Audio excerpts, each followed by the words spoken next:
play football.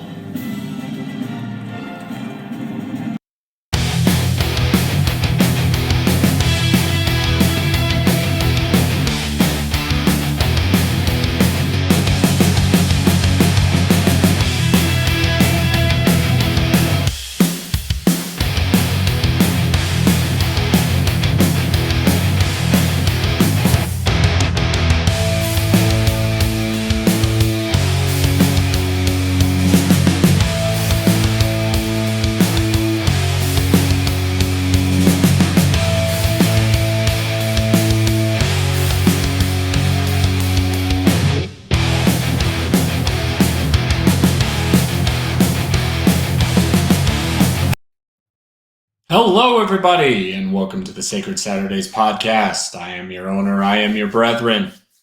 Checking in, I am Tony Casolo. I am unfortunately flying solo tonight. Juice is on vacation. He is doing some business. I'm trying to convince him to go to a very fun theme park this weekend, but we'll see if it works out. But unfortunately, I will be your only host here tonight. That doesn't mean we can't have a little fun. I needed to be with you guys. I needed to talk some football.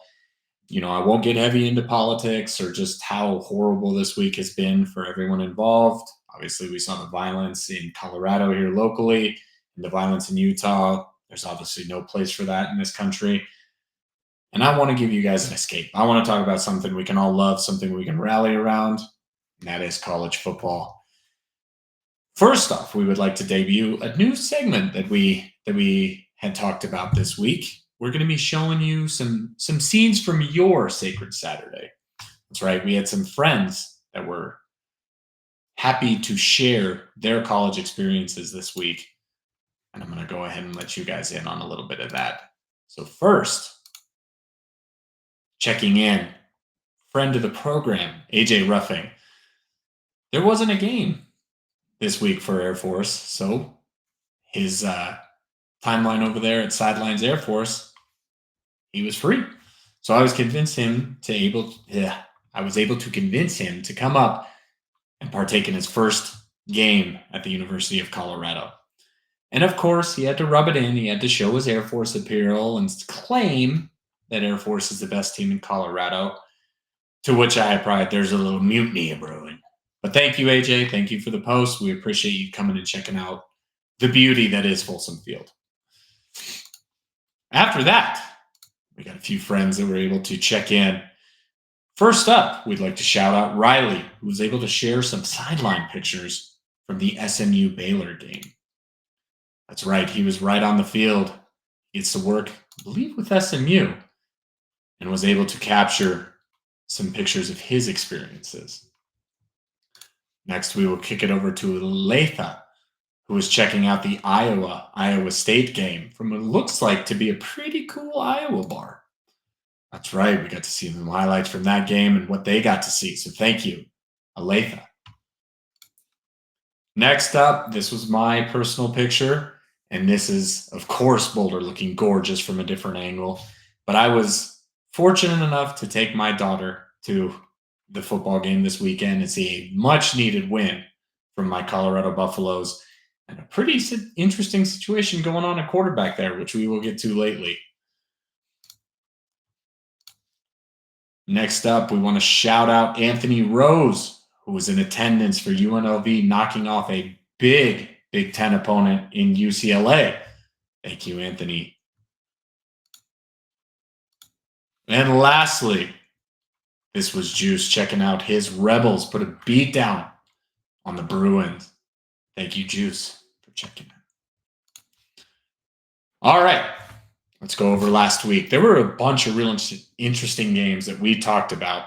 And if you guys see me peeking over here, sorry, I'll just talk about that just one quick second. We're only about 5 minutes from kickoff from the CU game. I know you guys are going to be seeing it on Saturday morning.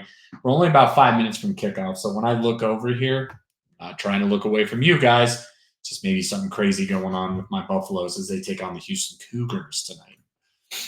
But as far as last week's slate of games, first one we want to talk about, probably the biggest upset and probably the fastest start for any team in college football.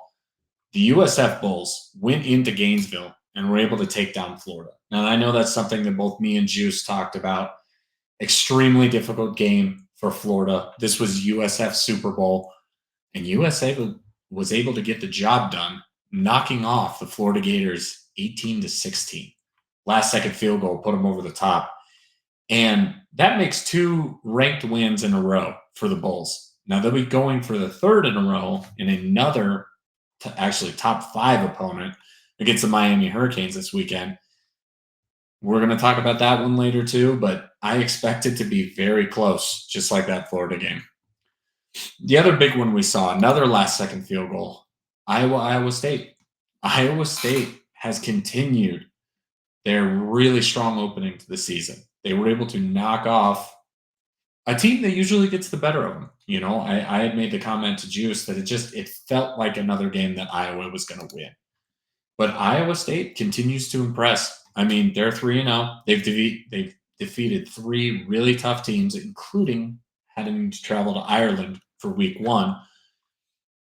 They're looking really good right now. 3-0. They could be making a run at the Big 12 title. They're looking really, really good, and I'm really impressed by what I see out of the Cyclones. On the other end of the spectrum, a very big upset, too, with the Big 12. Mississippi State knocks down number 12, Arizona State, 24-20. Again, another late, long touchdown from Mississippi State in order to capture that game. Could Arizona State be falling off? Is Mississippi State rebounding? You know, they obviously had a tough season last year in the SEC, but this looks like a really quality win for Mississippi State. Next, we want to get to Michigan, Oklahoma. I know that was a game that we previewed a lot, and we may have given you some bad advice when it comes to the betting line there. But Oklahoma looking really good in beating a tough ranked opponent, 24-13, in their house. Oklahoma has seemed to find a really good quarterback in John Mateer. I know there was some weirdness with his Venmos earlier in the year, but as far as his play on the field, he's always been a good quarterback, going back to his days in Washington State. And it looks like he can play in the SEC and at least knocking out a big quality Big Ten opponent. So Oklahoma could be a team that could really rebound. And I wouldn't count out Michigan yet. I know that's a tough game. They are starting a freshman quarterback. Their offense didn't look that good and only scoring 13 points. But I think Michigan will have some good wins this year. And it's probably going to be a really interesting game when Michigan plays Ohio State at the end of the year. Those rivalry games are always one to look out for. Really, really high-scoring game down there in Dallas. Baylor and SMU. You know, I was a real believer in SMU. I thought they were going to knock off Baylor and cover. Baylor surprises me. You know, they had looked rough in their week 1 game against Auburn, but they were able to get the job done in double overtime, taking down SMU 48-45. Next one we want to highlight, another one that we mentioned about a betting one, and actually one that we got right. Kentucky was able to stay within 8.5 points of Ole Miss. Again, Kentucky is always a tough team, and they are going to play the top teams of the SEC very well, year in, year out. I know they had a near upset against Georgia last year. They actually were able to knock off Ole Miss. But Kentucky, good showing against a ranked opponent, and was one that was able to win you some money if you listen to us on that one. One that did not win you some money if you listen to us was Missouri-Kansas. Now, that was kind of a nip-tuck game that was very close until the end. Missouri was able to score a late touchdown in order to secure their first rivalry win in that series since 2011. I believe that's the first time those teams have played since 2011, since all the original realignment started.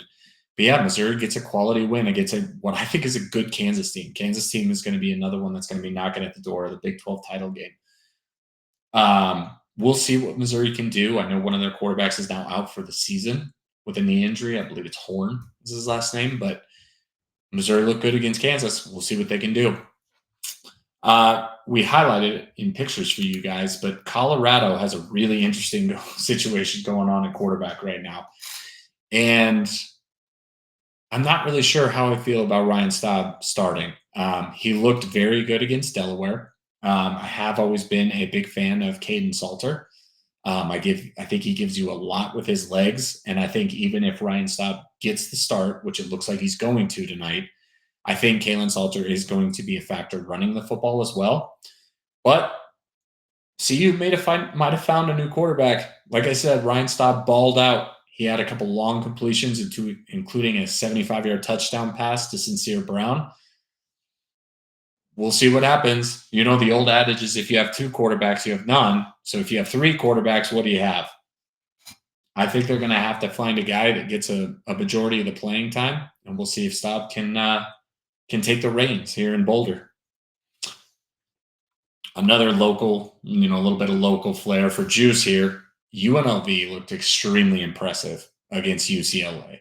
I know they jumped out to a big, I think it was either 23 or 24-0 lead. They were able to hold on for a 30-23 victory, but that is a very good win against the UCLA Bruins.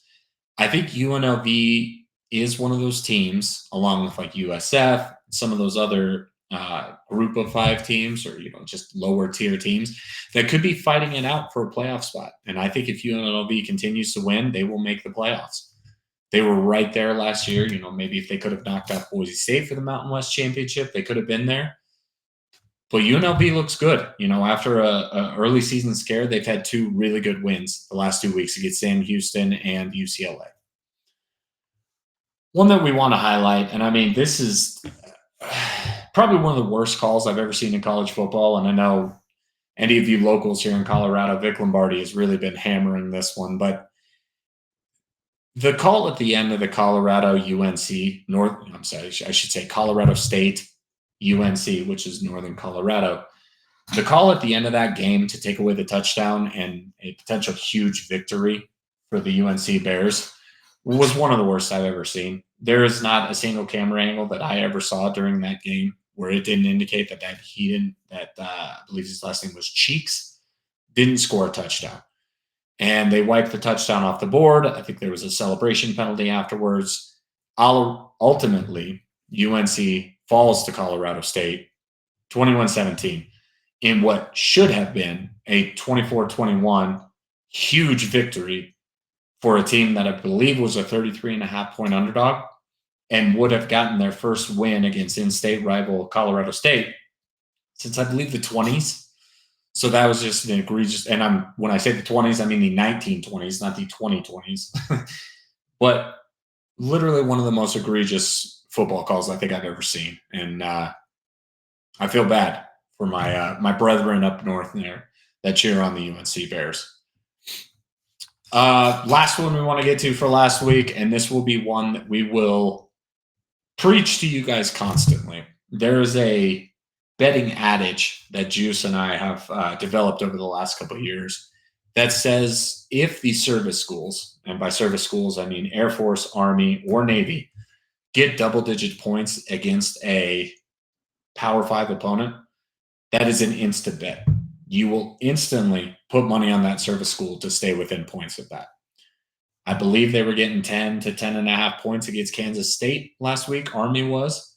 And Army was able to get the upset to what looks like a spiraling Kansas State team at the beginning of this season. But Army is able to come back from losing to FCS, Tarleton State, in week 1 to beating Kansas State Wildcats 24-21. What games did you guys like? Those are the ones that stood out to me last week. Any performances that you guys liked? Any games that you want to chat about? Hit us up in the comments. Let us know which games you were watching last week. Now, as we look forward to week 3, okay, we've already gotten it started with actually a pretty good game. Last night, NC State took on Wake Forest. And I don't know if you guys are big sports bettors, I like to put the line into my head. I like to go, I think I'd bet on NC State, And I believe NC State was a 6-point favorite last night. I'm glad I didn't bet it because I would have been stressing out as Wake Forest took an early 14-0 lead. That included a kick return touchdown on the opening kick of the game. But NC State was able to weather the storm. Now, I think Wake Forest looks like an improved team. I really like their quarterback. I know he's kind of bounced around from different situations, but He looked really good, but NC State has their own stud in CJ Bailey. I'm a big believer in this kid. I know he's young. He is uber talented, and I think he could be a guy that, if he develops, could get some NFL scouts looking his way. But NC State was able to kick off with the Week 3 season with a 34-24 victory over Wake Forest. Now, of course, the next couple of games I want to highlight, I'm just looking over to my left. I'm seeing Staub. I'm seeing Coach Prime. My Buffaloes are about ready to kick off against the Houston Cougars in Houston. This is a game where I think I continue to see where the Buffs just are a value pick. Obviously, last season I was able to make a lot of money because, the Buffs were a team that were getting points in games where I didn't think they should. And this is one of those games where I think Houston opened as like a 2.5 or 3.5 point favorite, and it's gone up about a point or two. So let's say it's gone from 2.5 to 3.5 or 3.5 to 4.5, depending on which betting site you're looking at. I think the Buffs continue to get value because of their quarterback situation. Now, don't get me wrong. It is a little scary. You want to have a guy that is your guy. We will see if Staub can continue his good play against a good Big 12 coach. Willie Fritz is a guy that I've always believed in. He's been able to turn programs around. We'll see if Houston is on an upward trajectory. I believe they are. But I think the Buffs could make some noise tonight. And it looks like I will be giving you guys any play-by-play. I know I'm not allowed to do that, but it is looking like Ryan Staub is going to make his second career start here as he comes out onto the field. Good luck to you, good sir. I know I met your parents before at DIA. They're very nice people. Hello, if you guys remember me. But yes, he was a good recruit. He was a fringe 3-4-star recruit. We'll see what he can do. The other game I want to highlight to you guys is a game that's going to be kicking off a little later tonight, and that's Kansas State and Arizona. Again, I said from the outset that Kansas State looks like a team that really needs to get a victory in order to save their season. They've dropped some big games already. Obviously losing a close one to Iowa State in Ireland, and then dropping another close one, but a game that you were a double-digit favorite against a service school really has their season on the brink already, I think. And that's crazy to be saying in Week 3, but I think Kansas State actually is going to be a team that comes out and makes a lot of noise this week. Now, they'll be getting back Dylan Edwards, a guy that has missed the first, I think, 3 games of the season. Obviously he had that unfortunate ankle injury on the muffed punt, his first play of the season. But Kansas State's run game just hasn't looked good without him. I think they're like 109th in the country in run production. And you're getting back a running back that averaged almost 7.5 yards per carry last season. He's an explosive guy. Obviously, I watched the heck out of him when he was here at CU.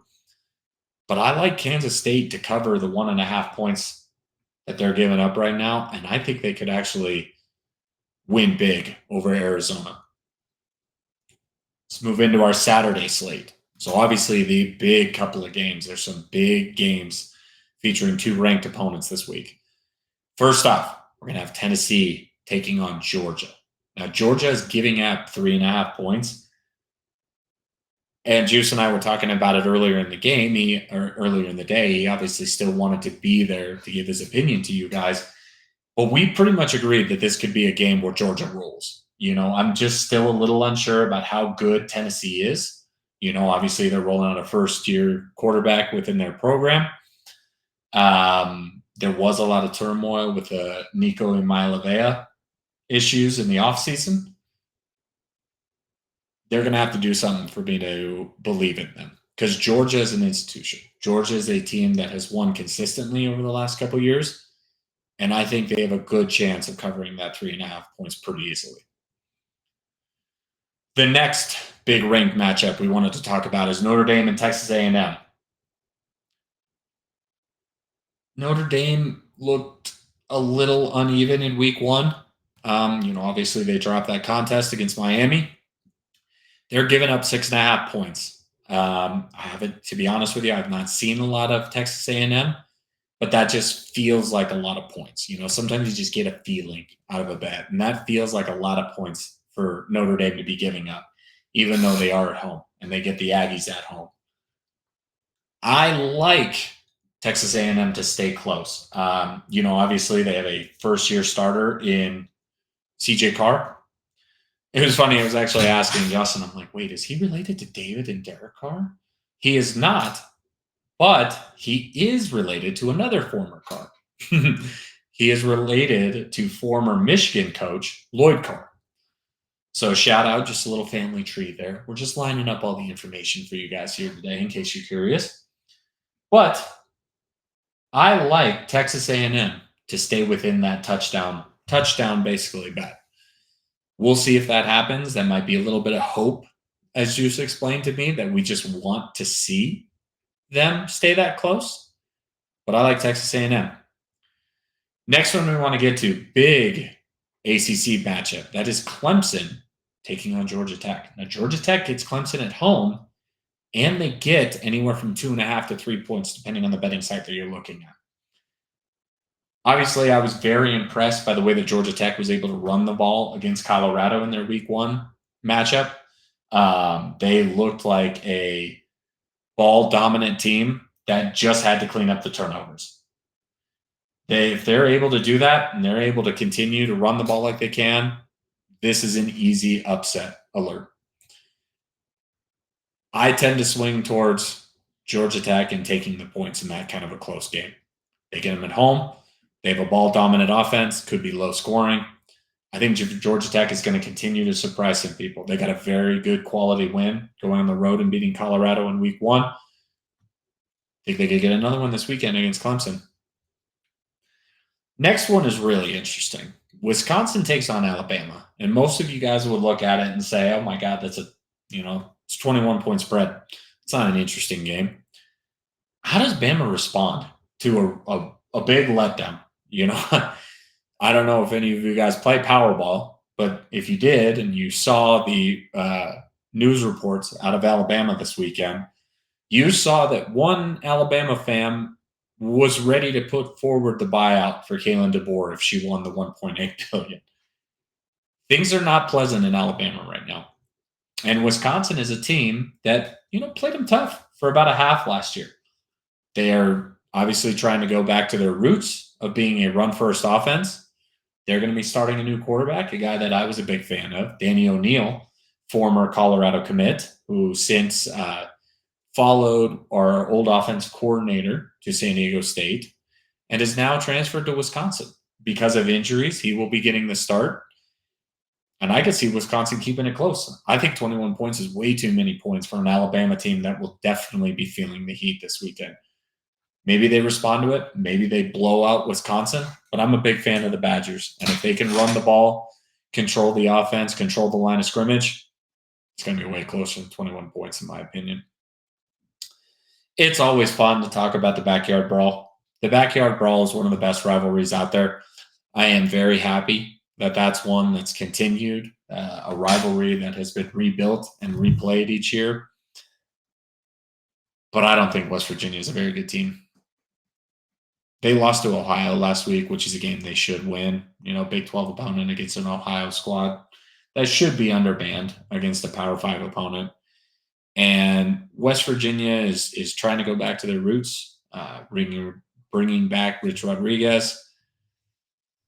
I don't believe in it. I think Pitt could blow them out. They're a 7.5-point favorite, and I don't think that's enough points. I think West Virginia is going to have a really tough season this year, and I think Pitt is going to take advantage of that in the Backyard Brawl.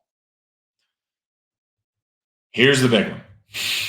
Our last ranked matchup, if I'm looking at the script I laid out for myself here. The last ranked matchup. Your Southern Florida Bulls going into Miami and taking on the Hurricanes with an exact same 17.5-point spread like they had against the Gators. I think maybe I'm delusional. Maybe I'm just buying the wave of them beating 2 ranked points to start the season. But I think there's about a 0% chance that Miami wins by more than 18 points. I think South Florida and 17.5 points is an easy bet. And I think it's going to be another Another nip and tuck game against the Hurricanes this week. I could be completely wrong, but that's how I see it. Next one is interesting. I mentioned to you guys to you guys last week, but Virginia Tech is a weird team that's always hold a special place in my heart. I love the Hokies for whatever reason. They've had a tough start to the season. Now they played South Carolina well, but they've dropped their first 2 games of the year. Now they have to face Old Dominion. Old Dominion is a team that has bit them in the past. I believe they've played 6 times in the last couple of years since Old Dominion made the jump up to FBS competition. But, and hold on, this is just a big third down here. I want to see what Ryan Staub does. He does not convert. All right, pretty good opening drive for the Buffs. We'll see what happens from here. Virginia Tech has to play in-state Old Dominion now. And Old Dominion is a team that has snuck up on them. So they've gotten 2 wins of the 6 times that they've played. Last time they won was in 2022. So, of course, the last 2 years that they've played, Virginia Tech's gotten the win. But again, it kind of feels like another team that is reeling. They need a win. And I don't think Old Dominion is going to make it easy on them. So if I had to bet with my heart, I would say that Virginia Tech is definitely going to win by more than 6 points. But if I had to with my head, I might have to take a look at that Old Dominion spread and see how you feel about it, because Old Dominion could keep it close. Next one. Obviously, big letdown last week as a Florida Gators fan for both me and Juice. But we both pretty much agree that they're going to put up a tough showing against LSU. This just kind of feels like a Florida team in the past couple of years. Have a stinker, have a kind of game against someone, and then come back and maybe get an upset win over LSU. You just never quite know what you're going to get from the Gators nowadays. LSU has given up 6.5 points. I like Florida. I really do. I think that's a good bet. I think if you get the Gators and 6.5 points against LSU, take it. Will they do it? Could they lay down an egg and lose by 30? Absolutely. Could Florida come in there and steamroll them? Absolutely. I have no clue what you're going to get from the Gators. I don't think most Gators fans can tell you that. We'll see what happens this weekend, but I like the Gators and the points. Next up, we have a really, really interesting SEC matchup as Vanderbilt takes on South Carolina. And you only see, this is not your Vandy of yesteryear, folks. Number 11, South Carolina, is only favored by 2.5 points. And this is one of those games I could see Vandy keeping it close. But I ultimately believe that South Carolina will pull a late. I am a believer in that program. I think Lenore Sellers is one of the best quarterbacks in the game.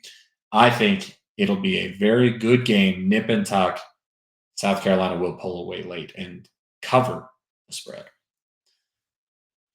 Next one, this is just two fun games. We've had our fill of all the big games, but these are the ones if you're searching for something late in the evening, maybe want to watch on CBS Sports Network or one of the other lesser known networks. These are 2 fun games for you guys to keep tabs on. First up is Duke and Tulane.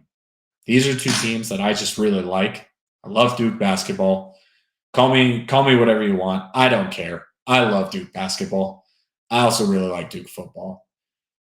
But what makes this one so interesting is the fact that Darian Mensah was a big, big off-season recruit in the transfer portal. He made the jump from Tulane to Duke. Has that worked out? Duke played Illinois close for a quarter or 2 and then pretty much got their asses kicked. Can they rebound in order to maybe steal a game against Mensah's former team, the Green Wave? Lastly, just for some local flair, obviously talked about my Buffaloes.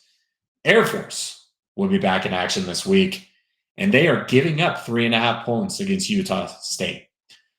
This has always been kind of a weird game. When I was covering former podcast that I used to do. Shout out to Rick Baum and AJ Ruffin, my former brothers on the Colorado Collegiate Focus. But Utah State was always just a really interesting game.